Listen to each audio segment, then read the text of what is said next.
बच्चों UP BSc nursing का counselling start है, जिसमें फर्स्ट राउंड का काउंसलिंग चल रहा है और बहुत सारे स्टूडेंट को कॉलेज भी अलॉट हो गया है।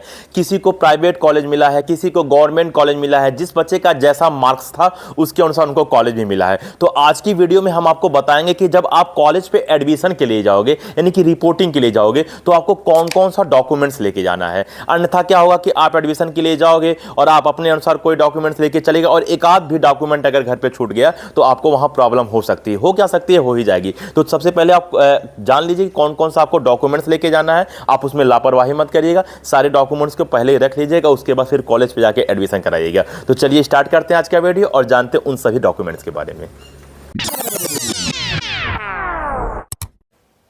हेलो स्टूडेंट, मैं अनूप राय, मेरे YouTube channel spark up classes पर आप सभी लोगों का स्वागत है।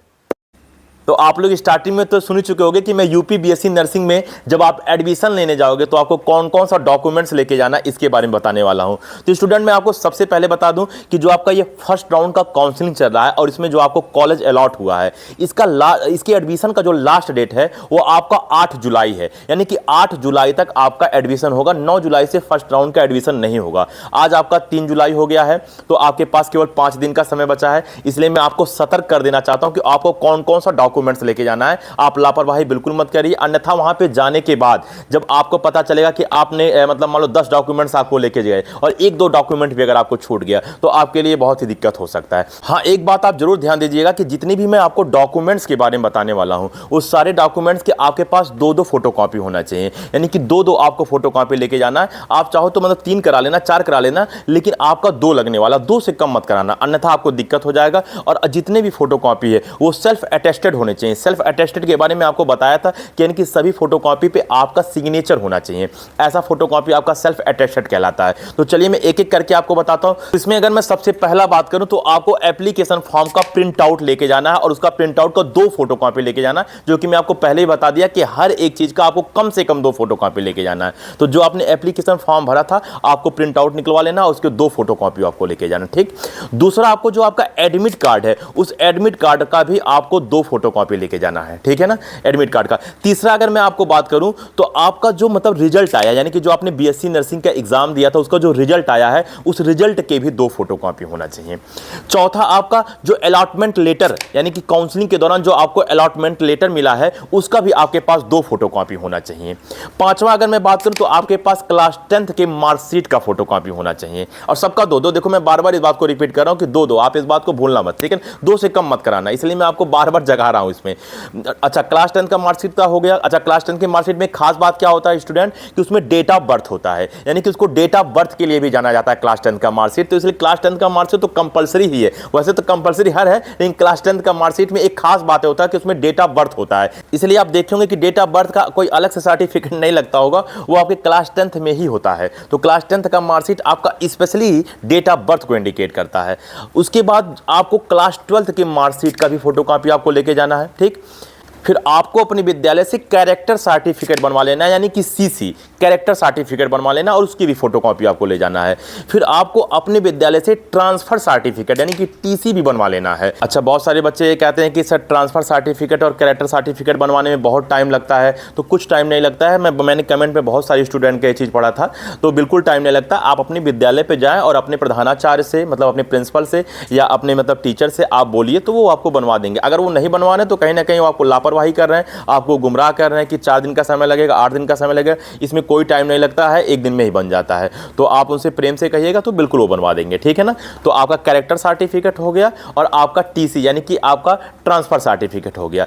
अगला, आप काउंसलिंग के दौरान जो आपने 5500 पेमेंट दिया था उसका भी आपके पास स्लिप होना चाहिए, आप उसका भी स्लिप निकलवा लेना। ठीक है ना। तो आप मतलब जैसे ही मतलब उसकी वेबसाइट पे जाओगे और अपना क्या बोलते हैं आईडी पासवर्ड डाल के लॉगिन करोगे तो आप देखोगे डाउनलोड का ऑप्शन आएगा, तो उसको निकलवा लीजिएगा उस स्लिप को, और स्लिप को निकलवाने के बाद 2 फोटोकॉपी करा लीजिएगा। 5500 आपका फर्स्ट राउंड में लगा होगा, जो कि मैं एक वीडियो में बताया भी था कि मतलब ये पैसा मतलब 5000 किसका लगता है और 500 किसका लगता है, इसका पूरी बात मैं आपको बताया था। अगर आपको स्क्रीन पर वाला वीडियो दिख भी रहा होगा, अगर आपको उसके बारे में जानना है तो आप बिल्कुल देख सकते हो, लेकिन उम्मीद करता हूँ कि आप देखे भी होगे, लेकिन अगर नहीं देखे हो तो उसको आप देख सकते हो। आपको स्क्रीन पर वाला वीडियो दिख रहा होगा, जिसका लिंक मैं वीडियो के लास्ट में और इस वीडियो के डिस्क्रिप्शन में दे दूंगा, तो आप वहाँ के थ्रू आप देख सकते हो कि 5500 कैसा लगता है और आपका अगले राउंड में पैसा लगेगा कि नहीं लगेगा, आपका थर्ड राउंड में कैसा पैसा लगता है। तो इसके बारे में मैं पूरा का पूरा जानकारी दिया हूँ। अभी फिलहाल मतलब उसके बारे में जानकारी देना सही नहीं होगा, क्योंकि मैं डॉक्यूमेंट्स के बारे में बता रहा हूँ। तो आप वो वीडियो देख के आप पूरा समझ लीजिएगा कि सेकंड राउंड में कितना पैसा लगने वाला, लगेगा कि नहीं लगेगा, सारी बातें उसमें बताया मैं क्लियर कर, ठीक है ना।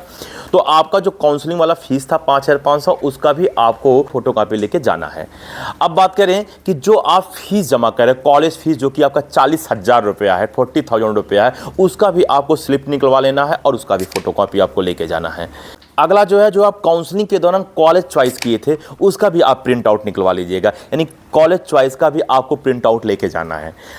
अगला जो है, आपको वेरिफिकेशन सीट लेके जाना है, जिसमें आपका 3 चीज़ें आ जाएगा। आपका फोटो होगा, आपका उसमें क्या बोलते हैं सिग्नेचर होगा, उसमें आपका लेफ्ट हैंड का थंब इंप्रेशन होगा, यानी कि अंगूठे का निशान होगा। तो इसको भी मतलब आपका वेरिफिकेशन सीट को भी क्या बोलते हैं निकलवा लेना है, उसका फोटो कॉपी लेके जाना है। अगला आपको डोमिसाइल लेके जाना है, यानी आपको निवास प्रमाण पत्र लेके जाना है। और निवास प्रमाण पत्र यूपी के बच्चों के लिए तो अति आवश्यक है, सभी बच्चों के लिए अति आवश्यक, लेकिन यूपी के बच्चों के लिए इसलिए है क्योंकि इस कॉलेज में यूपी के बच्चों के लिए रिजर्व सीट होता है। तो अगर आप निवास प्रमाण पत्र बनवा लेते हो और अगर आप यूपी के हो तो आपके लिए रिजर्व सीट रहेगा, तो आपके लिए बहुत बेनिफिशियल हो रहेगा। अगला जो है, वो आपको कास्ट सर्टिफिकेट भी लेके जाना है। कास्ट सर्टिफिकेट सिर्फ जनरल का नहीं लगता बच्चों, अगर आप जनरल कैटेगरी से बिलोंग करते हो तो आपका कास्ट सर्टिफिकेट नहीं लगेगा, लेकिन अगर आप जनरल में नहीं हो, आप ओबीसी हो, आप एसटी हो, आप एससी हो, तो आप अपना कास्ट सर्टिफिकेट यानी कि आप अपना जाति प्रमाण पत्र बनवा लें और उसको भी लेके जाएं।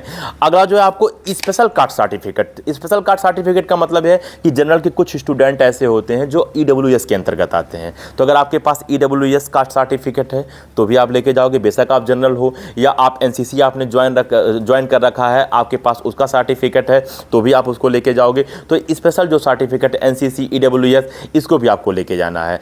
अगला आपको आधार कार्ड लेके जाना है, यानी कि आपको आधार कार्ड की 2 फोटो कॉपी होनी चाहिए। फिर आपके पास 6 फोटो होना चाहिए, और कोशिश ये रहे कि जो आपने एप्लीकेशन फॉर्म भरते समय आपने फोटो लगाया था वही फोटो आप लेकर जाएं, ठीक है ना। अगर आपके पास वो है तो बहुत अच्छी बात है, 6 फोटो आप जरूर लेके जाइएगा। फिर मैं कहता हूं कि 6 की जरूरत है, आप 7-8 कर लें, लेकिन कम से कम 6 लेके जाना। फिर आपको मेडिकल फिटनेस सर्टिफिकेट लेके जाना, और मेडिकल सर्टिफिकेट आपका ऐसे किसी हॉस्पिटल से नहीं बना होना चाहिए, आपका किसी गवर्नमेंट हॉस्पिटल से बना होना चाहिए, जिसमें गवर्नमेंट डॉक्टर का सिग्नेचर होगा, उसका क्या बोलते हैं मोहर लगा होगा, आपको वो लेके जाना है। गवर्नमेंट हॉस्पिटल से होना चाहिए, याद रखना, आप किसी ऐसे वैसे हॉस्पिटल से मत बना लेना मेडिकल सर्टिफिकेट। तो इतनी चीज़ आपको लेके जाना, जो कि मैंने आपको एक एक करके बता दिया, तो आप बिल्कुल बेटा लापरवाही मत करिएगा, इतनी सारी चीज़ें आपको बनवा लीजिएगा। हाँ, कम से कम 2 फोटो कॉपी, जिसको मैंने कई बार बता दिया कि आप लोग इसको भूलिएगा मत, 2 फोटो कॉपी कम से कम होना चाहिए। ये नहीं होना चाहिए कि आप बस 1 फोटो कॉपी लेके चले गए और हो जाएगा, कम से कम आपके पास 2 फोटो कॉपी होना चाहिए, और सब पे आपका सिग्नेचर होना चाहिए, यानी कि सेल्फ अटेस्टेड होना चाहिए। आप इस चीज़ को बिल्कुल मत भूलिएगा। तो मैंने आपको बता दिया कि आपको जो बीएससी नर्सिंग की जो कॉलेज आपको मिल रही है, उस कॉलेज में जब आप एडमिशन के लिए जाओगे तो आपको कौन कौन सा डॉक्यूमेंट्स लेके जाना है, मैंने अपने तरफ से सतर्क कर दिया। अब आप लोग का कार्य है कि आप उसको 8 तारीख के पहले आप लोग बनवा लीजिए, क्योंकि 8 जुलाई इसका लास्ट डेट है। इसके अलावा अगर आपको जानना है कि कौन कौन से ऐसे नर्सिंग के कॉलेज हैं जो आईएनसी अप्रूव्ड हैं, अगर इसके बारे में आपको पूरी जानकारी चाहिए तो मैं इस पर भी वीडियो बना दूंगा। मैं आपको बता दूंगा कि ये कॉलेज आपके आईएनसी अप्रूव्ड हैं, क्योंकि हर स्टूडेंट चाहता है कि आईएनसी अप्रूव्ड कॉलेज में मैं एडमिशन लूँ। तो ठीक है स्टूडेंट, इस वीडियो में इतना ही। उम्मीद है कि आपको पूरा डॉक्यूमेंट्स के बारे में समझ में आया होगा। तो आप जरूर कमेंट भी करिएगा कि आपको आईएनसी अप्रूव्ड पर आपको वीडियो चाहिए कि नहीं चाहिए, तो आपको कल तक इस पर मैं वीडियो प्रोवाइड कर दूंगा। मैं पूरा कोशिश करूंगा कि मैं वीडियो बना के क्या बोलते हैं इसको आपको डाल दूं और आपको पता चल जाए कि आईएनसी अप्रूव्ड कॉलेज कौन कौन से हैं। तो ठीक है स्टूडेंट, इस वीडियो में इतना ही, मिलते हैं अगले वीडियो में, तब तक के लिए जय हिंद।